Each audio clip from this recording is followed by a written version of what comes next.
1월 3일 수요일입니다. 오늘은 베드로전서 1장 13절부터 16절까지 말씀입니다. 자세를 보면 수준을 압니다. 하는 제목입니다.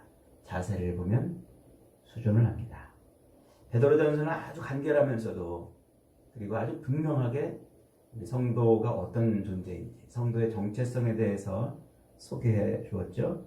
그리고 신앙생활, 신을 앙망하며 살아가는 그 신앙생활, 그 신앙생활의 가장 핵심이 무엇인지, 그리고 기본이 무엇인지, 그것을 아주 화려한 그리고 분명한 쉬운 언어로 우리에게 가르쳐주고 있는 서신이에요.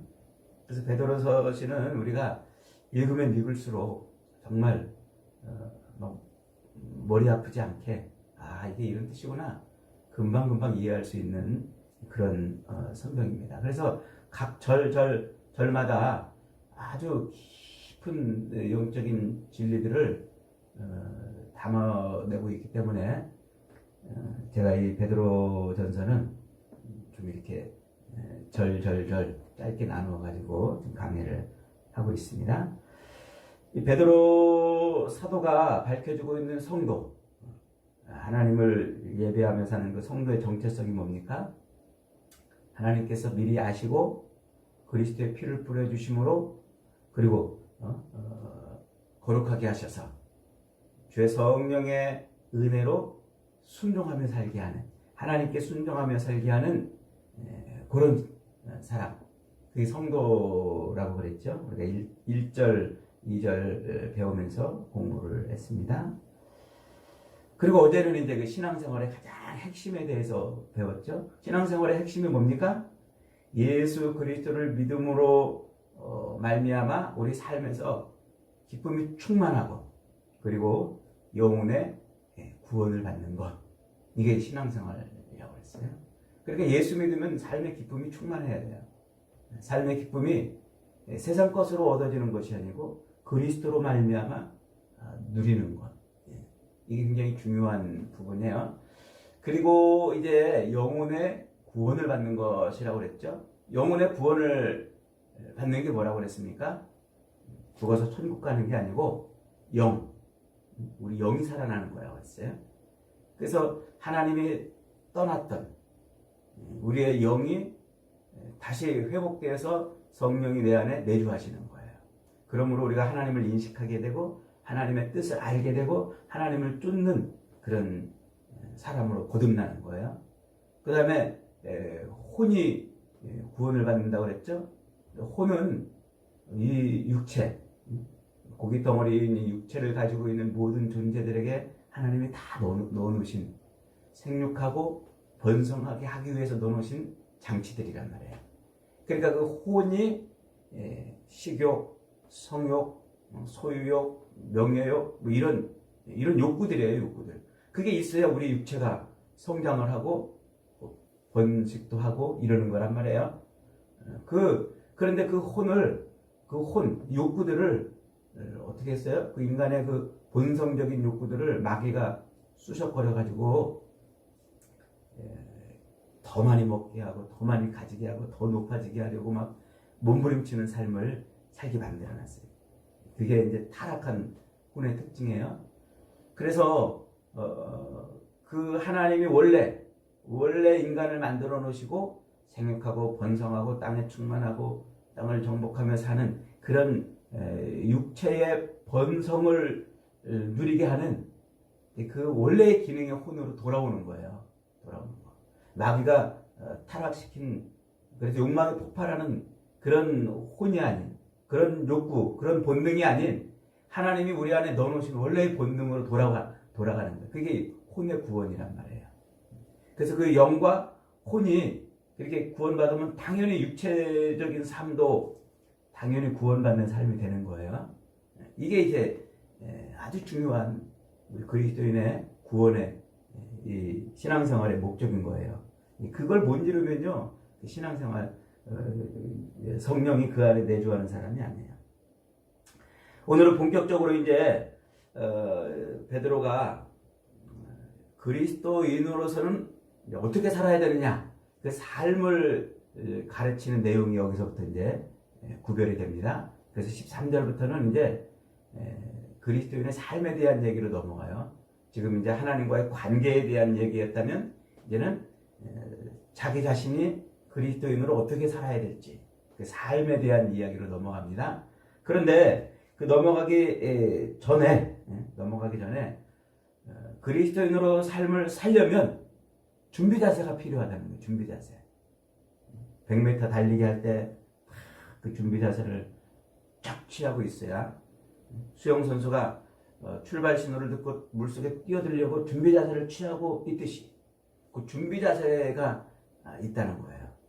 그게 13절 이야기입니다. 13절. 그 준비 자세가 제대로 안 되면요, 그의 신앙생활을 볼 것도 없다는 거예요. 볼 것도 없다. 그 신앙생활을 온전하게 잘 제대로 하려면 뭐 해야 된다? 이 준비 자세가 좋아야 된다. 그러는 거예요. 우리 조상들도 옛날부터 그랬잖아요. 될성 싶은 나무는 떡잎부터 알아본다. 그런 말 있잖아요. 그 다음에 3살 버릇 8까지 간다. 야, 이게 엄청난 말이에요. 가만히 생각해 보면 이미 그의 인생 80을 3살 때 행하는 버릇을 보면 알 수 있다는 거예요. 엄청나지 않아요? 그만큼 뭐예요? 그 사람의 그 태도, 그 자세가 그렇게 중요하다는 거예요. 그래서 옛 어른들은요, 그 사람을 볼 때 주로 뭘 봤습니까? 그가 돈을 많이 가졌느냐, 잘생겼느냐, 학벌이 어떻게 되고, 배경이 어떠냐, 이런 거 안 봤어요. 뭘 봤어요? 그 사람의 태도를 봤단 말이에요. 태도. 그래서 그 사람의 그 태도, 사람하고 말할 때 그가 눈을 어떤 태도로 사람을 쳐다보는지, 그리고 또 말하는 태도는 어떤지, 걸렁걸렁 하면서 막 말하는지, 아니면 진짜 바른 자세로 말을 하는지, 아니면 그리고 이제 사람을 만났다 헤어질 때 그 태도, 그런 걸 봤어요. 또 밥 먹는 태도 얼마나 중요하게 여겼습니까? 걷는 자세, 또 머리 모양, 옷 매무새, 또 신발을 신는 태도. 저희 아버지도 신발 그 뒤축 꺾어 신는 걸 아주 나무라셨어요. 항상 신발 뒤축을 꺾어 신으면 사람이 그는 온전한 사람이 아니라고 이렇게까지 얘기를 하셨어요. 그래서 저도 신발 뒤축 꺾어 신는 사람을 별로 안 좋아해요. 제 신발은요, 뒤꿈치가 다 닳을 때까지도 그 신발 뒤축이 꺾어지는 법이 없어요. 그리고 그런 게 이제 뭐예요? 태도라는 거예요. 태도. 그래서 옛 어른들은 이 어린 아이들, 어린 사람들에게 항상 이 자세와 태도를 잘 가르쳤단 말이죠. 지금 베드로 사도도 그러는 거예요. 너희가 지금 하나님과 이런 관계를 가진, 그래서 이런 구원을 얻는 삶으로 지금 신앙생활을 하려고 하느냐? 태도가 중요하다. 자세가 중요하다. 그러는 거예요. 자세. 운동선수들도 대부분 그 자세를 보면은요, 그가 얼마나 그 실력이 있는지 수준이 있는지 나오잖아요. 저도 요즘에 탁구를 좀 이렇게 배워가지고 좀 배우고 있어요. 막. 근데 이게 자세가 생각보다 쉽지 않아요.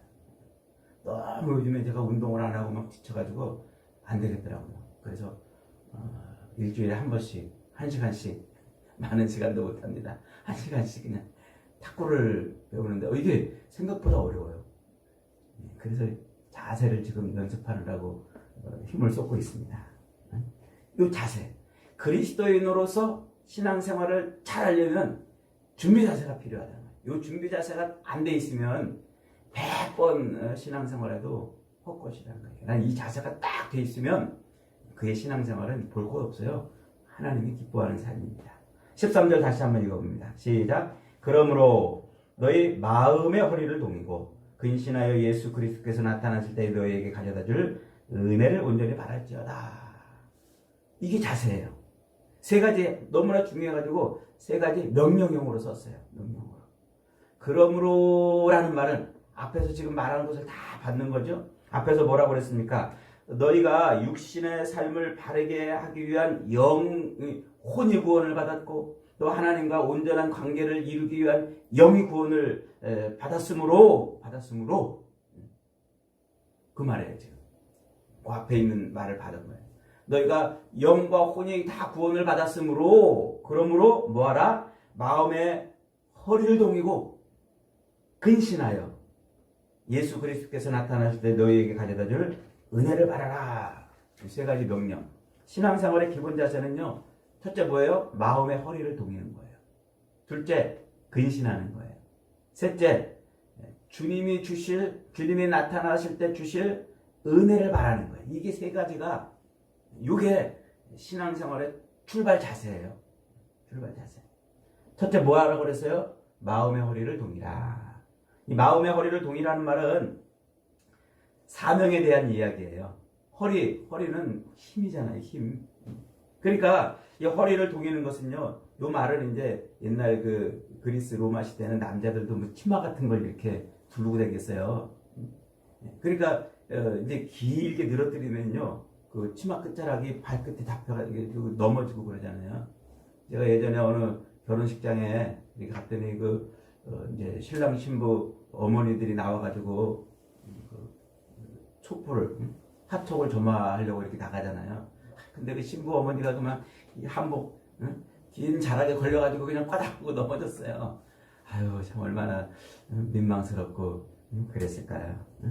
그걸 얘기하는 거예요. 그래서 허리를 동이라는 말은 그거를 이렇게 그 길게 늘어뜨린 것을 착착착 감아가지고 허리에다 딱 대라 이 말이에요.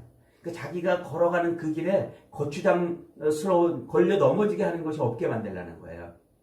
자기가 지금 뭘 하러 지금 걸어가요? 신앙생활을 걸어가잖아요. 그 신앙생활에 걸려 넘어지게 하는 게 있는 거예요. 그걸 뭐하라? 착착착 동요가지고 이제 잘 염이라는 거예요. 그런 게 이제 뭡니까? 그것이 바로 우리가 허리를 이제 동이라 이제 그런 건데 예컨대 이제 이런 거죠. 우리가 이 땅을 사는데 먹고 사는 문제, 자녀 문제, 또 뭐 생업에 직장에 뭐 이런 여러 가지 것들. 내가 신앙생활을 해야 되는데 그런 것들에 걸려 넘어지면은 신앙생활이 안 된다는 거예요. 그러니까 자녀 문제 같은 거는 자녀를 너무너무 막 사랑하고 내 자식을 그냥 진짜 무슨 큰 사람 만들어야 된다고 막 그런 욕망을 품는 것들이에요. 그런 것들. 그 다음에 이제 먹을 것, 입을 것. 우리 혼의 구원을 받았다고 그랬잖아요. 그런데 그 욕망이 폭발해가지고는 더 많이 먹고 싶고 더 높아지고 싶고 더 많이 가지고 싶은 이제 그런 것을 말하는 거예요. 이제 결국 앞에서 한 얘기가 똑같은 얘기죠. 그 다음에 이제 허리를 동이라 이런 말은 한 곳에 집중하라 이 말. 사명에 대한 이야기이면서 동시에 한 곳에 집중하라. 그러니까 내 관심사가 앞으로 걸어갈 그 길을 바라봐야지 여기도 봤다 저기도 봤다 뒤도 봤다 기웃기웃 그러면은 안 돼요. 예전에 그 우리 어머니가 길을 갈 때 항상 저한테 하시던 말씀이 있어요. 야 해찰하지 마. 이 말 들어보셨나요? 어려운 말인가요? 해찰. 이게 뭐냐면 제가 이제 어머니랑 이렇게 길 가면요 두리번 야 해찰하지 마 빨리 가 이랬단 말이에요. 그러니까 지금 그 말이에요. 허리를 동이라 이 말은 내가 갈 길만 바라보라 이 말이에요. 그 내 갈 길에 그 발에 걸려 넘어지게 하는 것들을 봐야지. 그걸 봐야지. 안 그러면 가다가 옆을 보고 가다가 덜커덕 걸려 넘어질 수 있고 그렇다는 말이에요. 그 다음에 이제 이 허리를 동이라는 말은 세 번째로 어떤 의미가 있냐면 머뭇거리지 말고 지체하지 말아라 이런 뜻이 있어요. 옛날에 이스라엘 백성들이 애굽에서 탈출할 때 하나님이 그 밤에 뭐 하셨어요?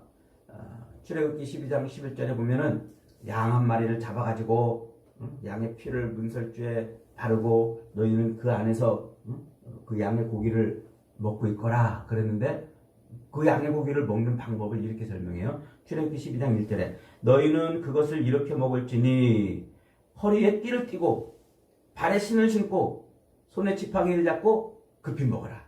그러니까 머뭇거리지 말고 이제 땡 그러면 출발할 수 있도록 준비하라는 얘기예요. 그래요. 성도는 항상 뭐예요? 성도는 항상 주님이 우리에게 뭐라고 하실 때 즉각 yes sir 하고 순종할 수 있는 그 자세가 돼 있어야 된단 말이에요. 신앙생활은 순종의 삶이에요. 그런데 그 순종의 자세가 안 돼 있으면은 아무리 걸어가면서 주님이 뭐라고 우리의 인생에서 이것도 해라 저것도 해라 그럴 때 순종이 안 되는 거예요. 성도가 뭡니까? 성도가 누굽니까? 성도는 영혼의 구원을 받은 사람이라고 그랬잖아요. 그러니까 그 마음 안에 누가 내주하셔요?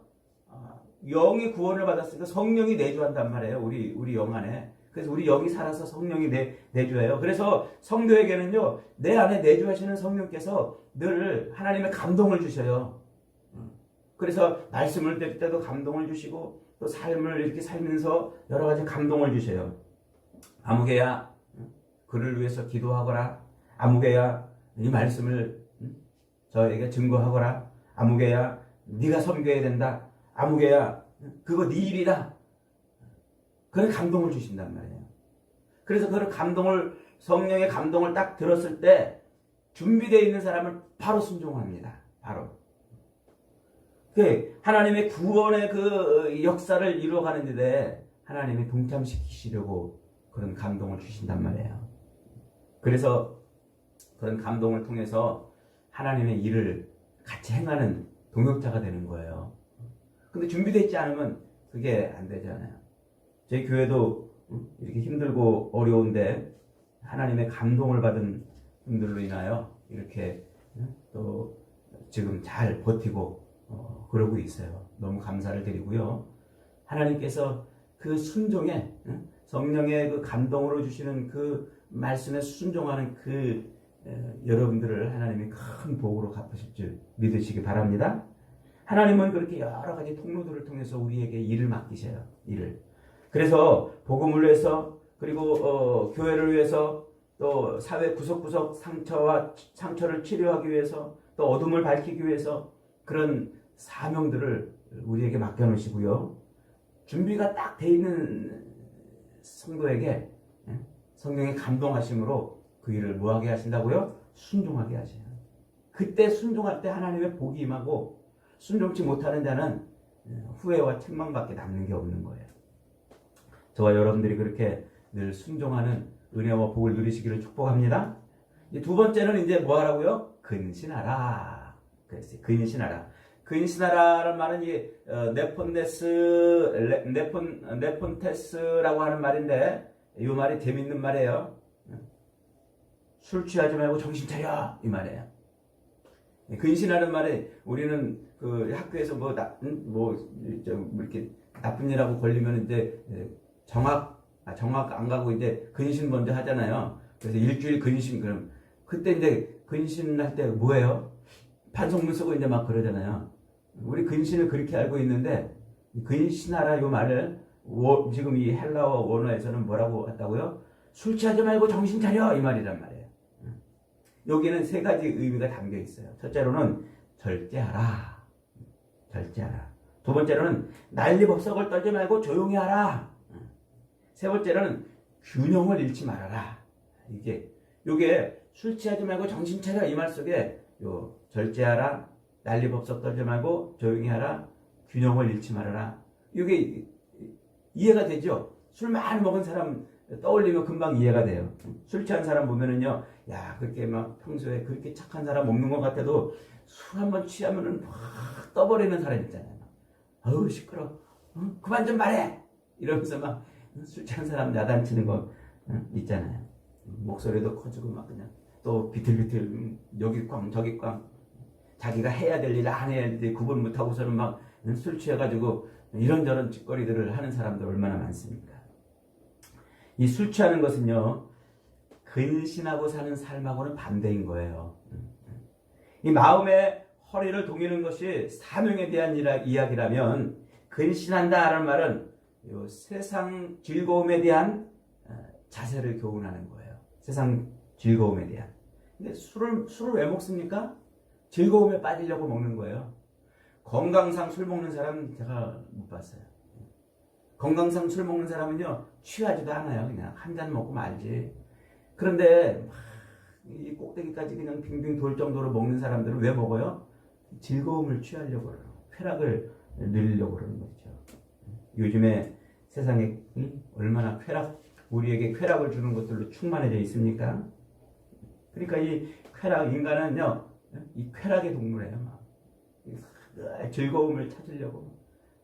그래서 즐거워야 의미 있는 일이 되는 거예요. 저것을 해도 그냥 즐거워야 말이죠. 쾌락은요, 수많은 사람들이 쾌락 때문에 망했어요. 세상에서 얻는 그 즐거움 때문에 망했단 말이에요. 도살장에 끌려가는 소처럼 그렇게 쾌락에 팔려가면 파멸의 길, 고통의 길을 가야 합니다. 그래서 지금 이제 베드로는 신앙생활을 온전히 하려면 자세를 잘 갖춰라. 자세를 잘 갖춰라. 그러는 거예요. 근신의 첫 번째는 뭐라고 그랬어요? 절제하는 거라고 했어요. 쾌락에 대한 모든 욕심들을 절제해야 돼요. 우리에게 즐거움을 가져다주는 세상 것들에 대해서 절제가 돼야 돼요. 이게 절제가 안 되면 안 돼요. 이 절제의 가장 첫 번째는요, 눈이 절제해야 돼요. 보는 것. 그리고 입이 절제해야 돼요. 이게 에덴 동산에서 있었던 그 일을 그대로 반영하잖아요. 이 눈과 입이 절제가 안 되면 반드시 하나님과의 관계가 깨져요. 하나님과의 관계가. 인류의 조상 하와가 왜 그 선악을 알게 하는 나무 열매를 따먹습니까? 마귀가 쪼르륵 달려와가지고 하와를 유혹합니다. 야, 너희가 그것을 먹는 날에는 죽는 게 아니라 오히려 눈이 밝아져. 하나님과 같이 되어 선악을 알 줄을 하나님이 아시느니라. 이렇게 유혹했어요. 이렇게. 그러니까 그 유혹을 듣고서는 하와가 나무를 딱 보니까 어땠다고요? 정말 보암직하고 먹음직하고 지혜롭게 할 만큼 탐스럽게 보였어요. 눈이 돌아간 거예요. 절제가 안 된 거예요. 그리고는 쪼르륵 남편에게 달려서 당신도 같이 먹자고 입을 또 방정을 떠는 거예요. 그러니까 이 눈과 입이 절제가 안 되니까 그만 마귀에게 걸려 넘어진 것이죠.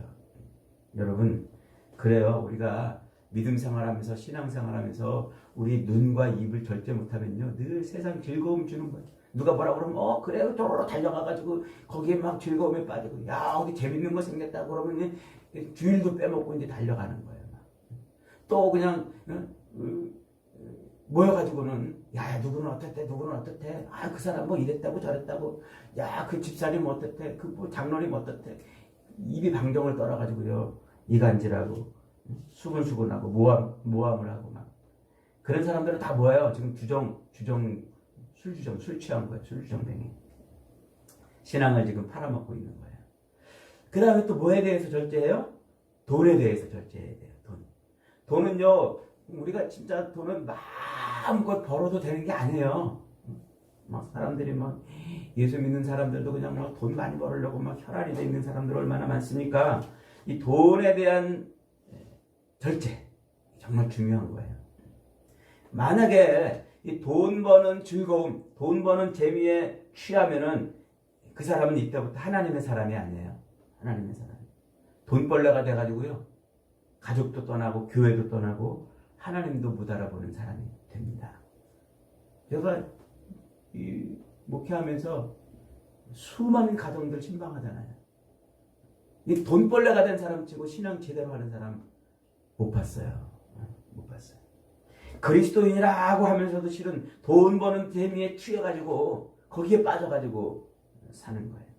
그러면 하나님과의 관계가 금이 가고 교회 생활이 흔들리기 시작하는 거예요.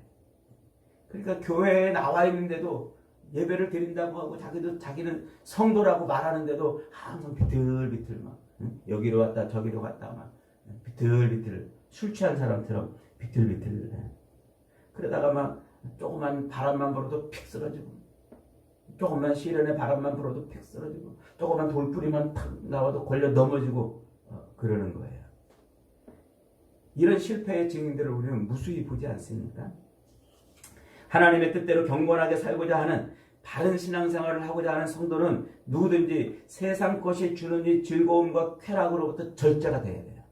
이 절제가 안 되면은 신앙생활이 불가능한 거예요. 또 근신은 아까 또 뭐라고 그랬어요? 소란을 떨지 않는 것 그랬잖아요. 절제하고 두 번째 소란을 떨지 않는 것, 그런 거예요.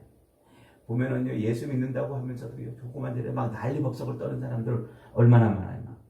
작은 소문에 그냥 정신을 잃을 정도로 막 마음을 빼앗겨가지고 아이고 어떻게 어떡하긴 어떡합니까? 기도하면 돼요. 기도하면.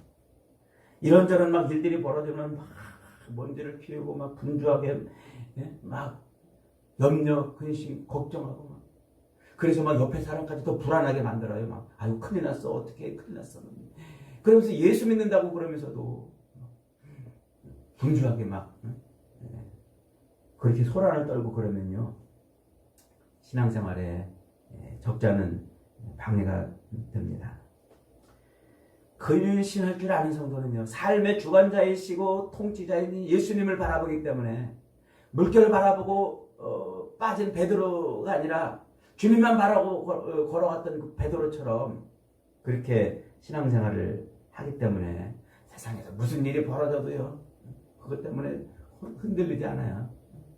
우리 지금 일본에 지금 막 지진이 일어나고 또 막 비행기가 뭐 불나고 막 이래가지고 공교롭게도 지금 우리 애들이 저 홋카이도 갔는데 비행기가 거기서 비행기밖에 없는데 거기 그 하네다 공항에 비행기가 불나가지고 모든 항주로가 다 폐쇄되고 항공기가 다 결항된 사태가 벌어졌어요.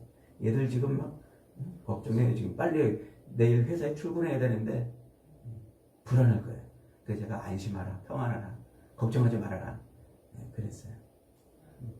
그러니까 막 그런 일 생기면 막 걱정스럽고 불안하고 근심해요. 이거 어떻게 그건 신앙생활에 방해가 되는 거예요.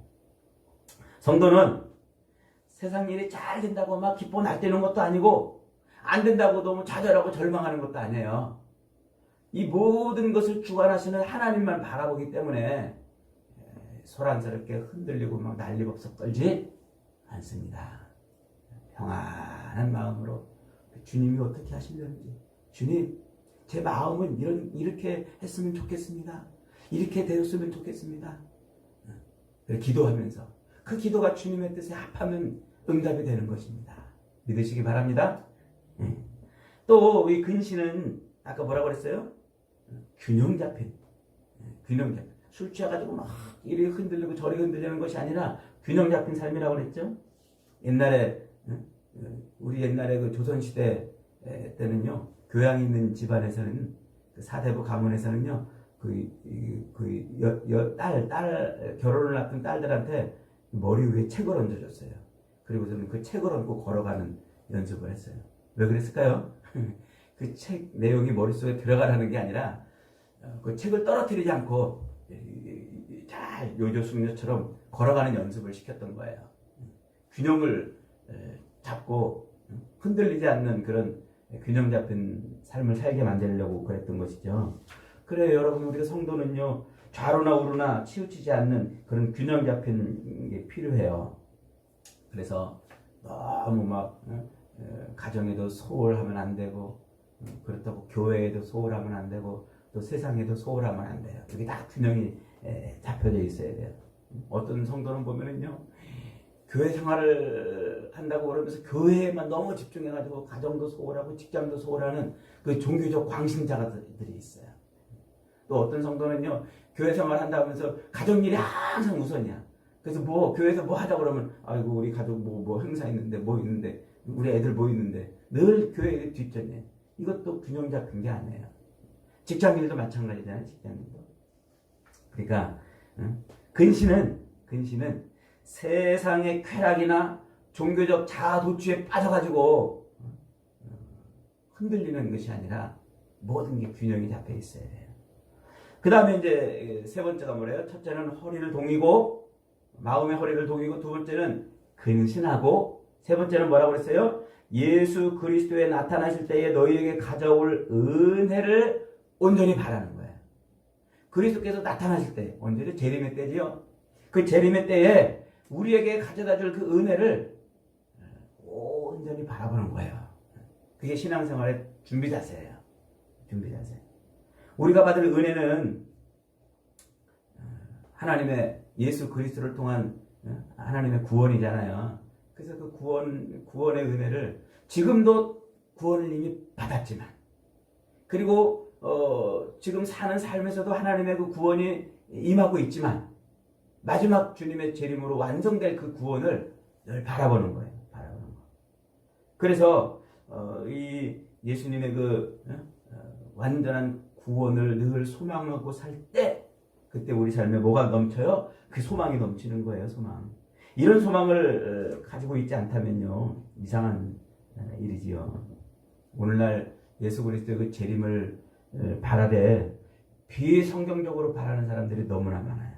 야, 예수님이 이날 오신다, 예수님이 저날 오신다, 예수님이 여기에 오신다, 저기 오신다. 그러는 것은요, 온전한 자세가 아니에요. 또 어떤 사람은 이와 반대로 아주 예수님의 그 재림에 대해서 무관심한 사람들이 있어요. 무관심한. 별로 고대도 안 해요. 예수님 뭐 설마 재림하겠어? 에이, 설마 나 살아있을 때는 재림 안 할 거야. 그러면서 무관심해. 그리고 늘 관심은 어디에 있어요? 주님의 재림이 아니라 땅에 있는 먹을 것, 마실 것, 입을 것, 여기에만 있어요. 시집가고 장가가고 집 짓고 사고 팔고 승진하고 매일 여기 땅의 것, 자나 깨나 그냥 땅의 것에 있어요. 그 예수 그리스도의 그 재림이 여기 있다 저기 있다, 이날 온다 저날 온다, 뭐 이렇게 말하는 사람들이 이단이라고 그러잖아. 이단. 근데 예수 그리스도의 재림에 대해서 무감각한 사람, 이런 사람은 뭐라고 불러야 되나요? 3단이라고 불러야 되나요? 2단이 아니라 3단? 그런데 또 4단도 있어요. 4단. 예수 그리스도의 재림을 무서워하는 사람들. 어떻게 예수님 재림하면 어떻게 무서워요. 여러분, 예수님의 재림을 제일 무서워하고 싫어하는 존재가 누구예요? 사단이에요. 마귀 사단. 제가 언어 말장난을 좀 하고 있습니다만 사단. 사단은요, 마귀 사단은 예수님의 재림을 싫어해요. 두려워하고, 그래서 늘 세상에 취해 살고 죄에 빠져 살게 만드는 거예요. 근데 세상의 쾌락과 즐거움에만 빠져 사는 거예요. 예수님의 재림을 싫어하고 두려워하는 사단적인 삶을 사는 사람들도 있어요. 여러분, 성도는 십자가에 달려 죽으시고 부활하신 예수님을 자기 구주로 믿는 그 순간 그 존재가 뭐가 된다고 그랬어요? 그리스도의 신부가 된단 말이에요. 예수님을 믿으면 예수님이 신랑이 되고 우리는 그리스도의 신부가 돼요. 이 그리스도의 신부가 되는 우리들에게 예수님이 뭐라고 말씀하셨어요? 요한복음 10장, 요한복음 14장 2절로 3절에 가면 이렇게 말해요. 내 아버지 집에 거할 곳이 많도다. 그렇지 않으면 너희에게 이르으리라. 내가 너희를 위하여 거처를 예비하러 가노니 가서 너희를 위하여 거처를 예비하면 내가 다시 와서 너희를 내게로 영접하여 나 있는 곳에 있게 하리라. 신부를 데리러 오겠다는 말이에요. 신랑 되신 예수님께서. 그래서 이 십자가에 달려 죽으신 그 예수를 자기 구주로 영접하는 그 순간 예수님은 나의 신랑이 되고 나는 그리스도의 신부가 된단 말이에요. 그럼 주님이 다시 오실 때까지, 우리가 신랑 대신 주님 앞에 설 때까지 우리의 인생은 뭐가 되는 거예요? 신부 대기실이 되는 겁니다. 신부 대기실. 우리 삶은 신부 대기실에서 사는 거예요. 권사님도 신부 대기실에 앉아보셨잖아요. 그 신부 대기실에 앉아있는 신부가 어떻게 있어야 돼요? 하얀 드레스 입고 혼인 예식을 기다리면서 설레는 마음으로, 우리 신랑하고 드디어 결혼하는구나, 이 설레는 마음으로 신부 대기실에 앉아 있어야 되지, 이 허연 드레스를 입고서는 내 옛날 남자친구 어딨나? 나 이 소식 빨리 알려줘야지. 핸드폰하고 막 내 사진 찍어가지고 막 보내주고, 아이고 내가 거기 그때 즐겁게 놀던 거기 다시 한번 가봐야 되겠다고, 그리고 면사포 벗어놓고 막 거기 뛰어가나요? 조신하게 혼인 예식을 기다리는 거예요. 신랑을 기다리면서. 그래서 그 신부 대기실, 우리 성도가 지금 사는 이 삶은 뭐라고요? 신부 대기실이다. 한번 따라합시다. 성도의 삶은 신부 대기실이다. 여러분, 이런 자세, 요런 자세를 마음의 허리를 동이고 근신하고 신부 대기실에 앉아있는 것 같은 그런 삶을 살아내는 것을 뭐라고 부른다고요? 이것을 거룩한 삶이라고 부르는 거예요. 거룩한 삶. 그래서 오늘 베드로 사도가 15절에서 이렇게 말해요. 15절 16절 시작. 오직 너희를 부르신 거룩한 이처럼 너희도 모든 행실에서 거룩한 자가 되라. 기록되었으되 내가 거룩하니 너희도 거룩할지어다. 그 거룩이라는 말이 그 말이에요. 모든 행실에서 구별된 세상 사람들과는 다른 저 사람들하고는 확연히 다른 삶을 살아내는 것. 그게 거룩한 삶이에요. 그 신앙생활을 위한 그 거룩한 삶, 그것을 살아내는 사람을 성도, 거룩할 성, 무리도, 성도라고 부르는 거예요. 사랑하는 여러분, 오늘 저와 여러분이 그리스도를 만남으로 이 땅을 살아갈 때 하나님이 여러분에게 주신 사명에 대한 자세는 어떠십니까? 허리를 늘 동이세요? 근신하세요? 신부 대기실에 있는 신부처럼 신랑이 줄 소망을 바라보세요. 그것이 신앙생활의 준비 자세입니다. 저와 여러분이 이런 준비 자세를 잘 취해서 거룩한 성도라는 그 이름 앞에 부끄럽지 않은 거룩한 삶을 살아내는 복된 인생들이 다 되시기를 주님의 이름으로 축복합니다.